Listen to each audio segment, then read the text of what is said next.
gains. Now, capital gains can be divided into two. One is short-term capital gain. Another one is long-term capital gain. Here the complication is that for different asset classes, the definition of short-term and long-term is different.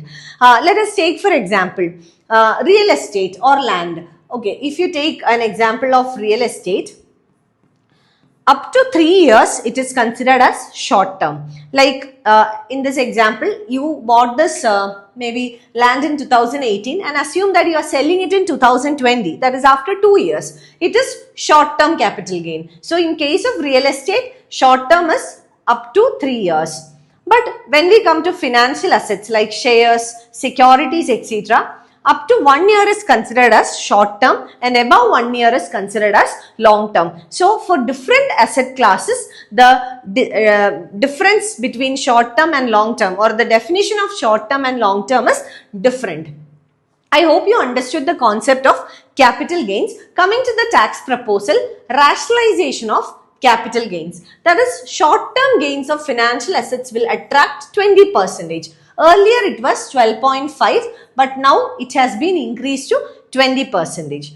Now, the second one, long-term gains on all financial and non-financial assets to attract a tax rate of 12.5%. Here, the government is trying to bring a uniformity.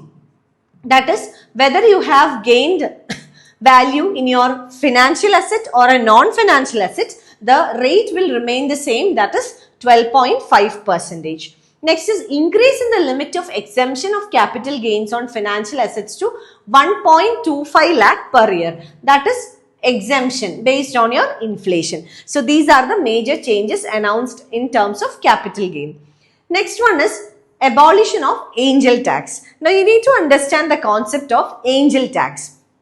Angel tax is related to angel investments. And what is angel investments? If you have a startup idea, if you have a maybe some plans, business plans or idea, but you do not have the capital to start the business. So you approach an investor and the investor is ready to invest in your startup. So this investor will be known as the angel investor. But why? Because this person has shown interest to invest in your project. So we call them angel because they have bought the capital required to start your business. Earlier there was a provision of angel taxation. That is, for the investment the angel investor brings, it was liable for tax payments. But now this has been abolished, which is a very good decision taken by the government. Why? Because this will increase the rate of angel investments in the economy. Even though it can be misused, the provision can be misused, but still there is more scope and potential for more investments, and therefore improvement in the GDP, employment generation, etc. Next is simpler tax regime to operate domestic cruise, safe harbor rates for foreign mining companies, corporate tax on foreign companies reduced from 40 to 35%. Again, these abolition of angel tax and also reduction in the corporate tax on foreign companies, both of these will boost investment in the economy. This will increase the rate of investment and thereby increase or improve the GDP of the country, plus create more employment opportunities in the country, plus lead to overall standard of living improvement in the country. So this is regarding investment. Then this is the new tax regime. You can go through this. Now these two topics are very important. Rupee comes from and rupee goes to. That is the major revenue or receipt and expenditure heads of the government.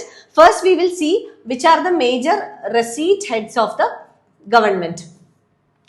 Now, if you see, income tax constitute 19% of the total receipts, which is a direct tax. Income tax is a direct tax. Then union excise duty is an indirect tax which constitute 5%. GST and other taxes, again indirect tax, constitute 18%. Corporation tax or corporate tax, again it's a direct tax and it constitutes 17%. Customs duty, it's an indirect tax, constitute 4%. Next is non-debt capital receipts. What is non-debt capital receipts? That is those capital receipts which do not create a repayment liability, which is not a debt, which need not be repaid. So this category constitute 1%. Then we have non-tax receipts, that is receipts other than taxes. So receipts can be broadly divided into tax receipts and non-tax receipts. So non-tax receipts constitute 9% and non-debt capital receipts constitute 1%. So total of 10, which means 90% of government's receipts comes from tax sources. All right. Now let's compare direct taxes and indirect taxes. See, if you add income tax and corporate tax, two major sources of direct taxes, this together it will be 36%. So direct taxes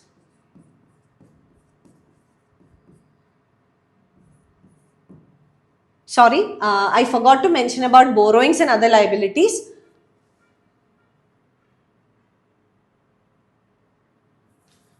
So it's not 90, sorry.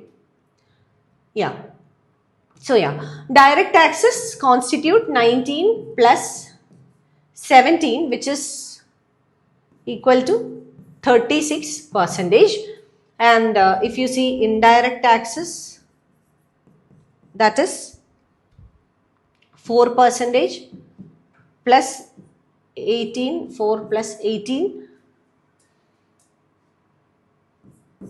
plus 5, that is 27%. So in comparison, we can see that the contribution of direct taxes to the entire tax net is higher than indirect taxes. So this you have to remember. Direct taxes contribution is higher than indirect taxes. Now within direct taxes, income tax and corporation tax are the two major components, and income tax is 19%, whereas corporation tax is 17%. So the percentage of income tax is again higher than corporate taxes. These two facts you have to remember. You can reproduce it in your answers also. Now another major component is borrowings and other liabilities, which accounts for 27%. Now borrowings and other liabilities, how it is different from borrowings? Other liabilities are different. How?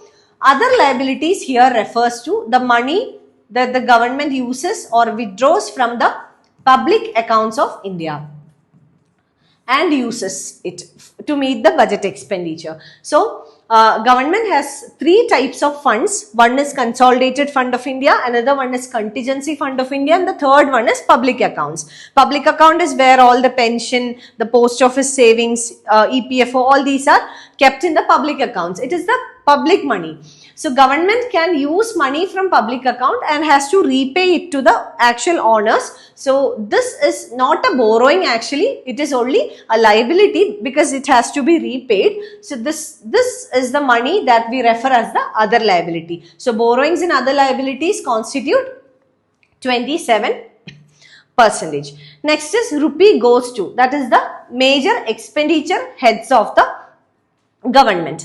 Now a very interesting and a very important fact here is the interest payments, that is 19%, somewhere around 20%, we can simply put it as 1/5, around 1/5. So see, out of the total budget expenditure of the government, 1/5 of its total expenditure goes for the interest payments of the previous borrowings, which means the government has a huge liability, or the borrowing obligations, past borrowing obligations of the government is very high. So this is a cause of concern for us. Why? Because the money that could have been spent for developmental activities, for welfare activities, for creation of employment, for creation of infrastructure, a huge sum of it goes to interest payments, that is the borrowings that the government has made in the past. when you write an answer, even in your GS paper too, regarding fiscal deficit or the need for rationalization of subsidies, for such questions, you can actually quote this data saying that we have a very huge interest payment obligation. Next, we have central sector scheme 16% and we have centrally sponsored scheme 8%. Now, what is the difference between centrally sponsored scheme and central sector scheme? See, in case of a centrally sponsored scheme, the government, that is a union government, will make a proposal to the state governments that a such and such scheme can be introduced, and it is upon the state governments to accept it or deny it. If the state government accepts such proposals of the government, of the union government agrees to share the financial burden for the implementation of such schemes. And this is how the centrally sponsored scheme works. Example is Manrega, Mahatma Gandhi National Rural Employment Guarantee Act. So it is a centrally sponsored scheme, which means the center and the state shares the financial resources for the same. Whereas a central sector scheme, mostly these are schemes which comes under the jurisdiction of the central government, like for example defense. So for which the central government will solely finance such type of schemes. Then we have subsidies. 6% of the total expenses goes for subsidies. Defense expenditure is 8% of the GDP. 8% of the expenditure. Then the state's share of taxes and duties 21%, finance commission and other transfers 9%, and as we said, centrally sponsored scheme 8%, other expenditure 9%. So this is where the money goes to, or these are the major expenditure incurred by the central government. Now coming back to the taxes, one more point that I want to discuss is regarding progressive and regressive taxation. Progressive and regressive taxation. Direct taxes are considered as progressive taxation. Why? Because the tax rates are high for those who earn higher income and it's less for those who earn lesser income. So it's progressive in nature. And indirect taxes are generally considered as regressive taxes. Why? Because everyone pays the same rate of tax. So it's considered as regressive taxes. But GST, which is an indirect tax, which is a major indirect tax which has brought together many indirect taxes, clubbed together many indirect taxes, is considered as progressive or partially progressive. Why?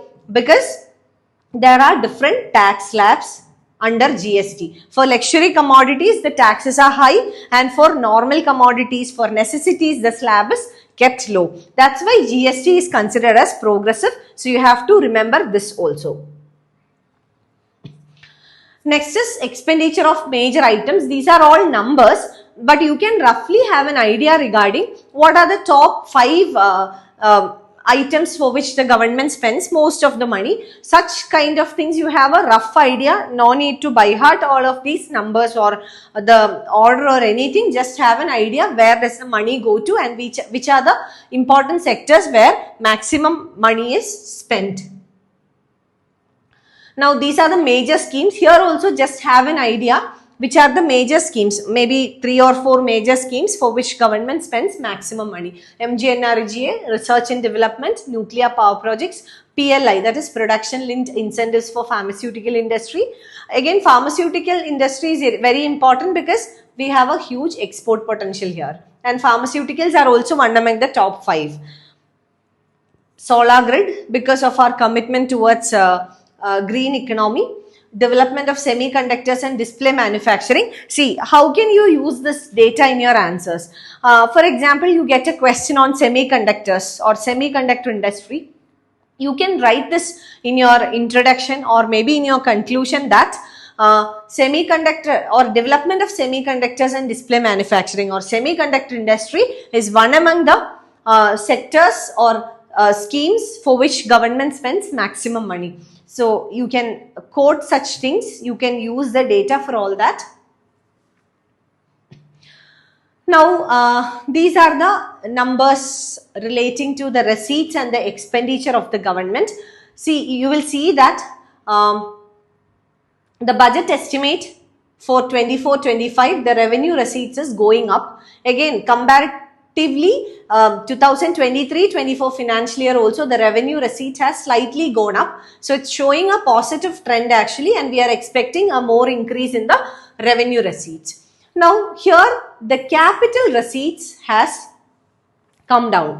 The budget estimate was 18.7, whereas the actual, or maybe the revised estimate, is only 17.9, and in the next year budget it is estimated to further come down. This is not a very good sign. Why? Because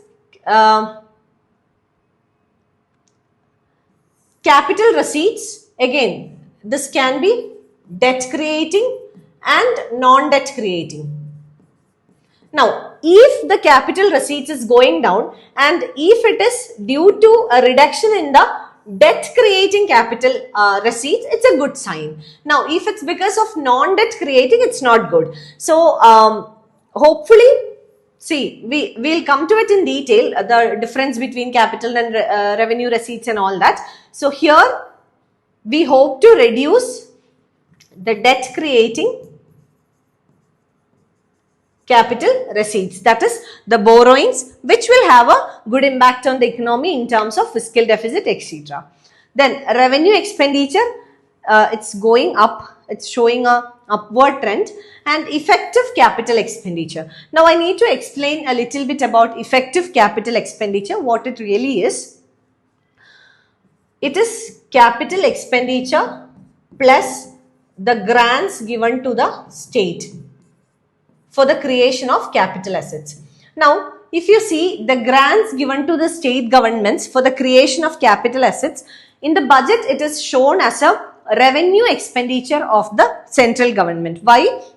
Because the grants are once given and it need not be repaid by the state government. So, it is shown as revenue expenditure of the central government. But even though it's a revenue expenditure, it has the nature of a capital expenditure. Why? Because these grants are used by the state governments for the creation of capital assets, which will produce some return in the future. So that's why this has a nature of capital receipts, even though it's shown as a capital expenditure.